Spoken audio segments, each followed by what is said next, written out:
ప్రతిభావంతులు, హిజ్రాలు, వయోవృద్ధులు సంక్షేమ శాఖ ఆధ్వర్యంలో చలన సంబంధ బధిర అంధ విభిన్న ప్రతిభావంతులైన బాలికల కోసం నిర్వహిస్తున్న హాస్టల్లో ప్రవేశాల కోసం దరఖాస్తులు ఆహ్వానిస్తున్నట్టు ఆ శాఖ ఏడీకే కవిత ఒక ప్రకటనలో తెలిపారు. ఈ వసతి గృహంలో 1 నుండి 10 వరకు ఇంటర్ ఆపై తరగతులు చదువుతున్న విద్యార్థులకు వసతి కల్పిస్తామని పేర్కొన్నారు. విద్యార్థులకు ఉచిత భోజనం, వసతితో పాటు నోట్ బుక్స్, యూనిఫారాలు, కాస్మెటిక్ ఛార్జీలు తదితర సదుపాయాలు కల్పించనున్నట్లు పేర్కొన్నారు. ప్రవేశాలు కోరేవారు ఆధార్ కార్డ్, వికలాంగ ధృవీకరణ పత్రం, రేషన్ కార్డ్, కుల, ఆదాయ, నివాస ధృవీకరణ పత్రం, ఏదైనా పాఠశాలలో చదివితే బదిలీ ధృవీకరణ పత్రములతో కార్యాలయానికి పోస్ట్ ద్వారా గానీ మెయిల్ ద్వారా గానీ దరఖాస్తు చేసుకోవాలన్నారు.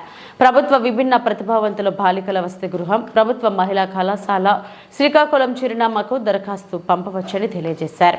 8077777210 మరియు 9951971764 నెంబర్లను సంప్రదించాలని సూచించారు.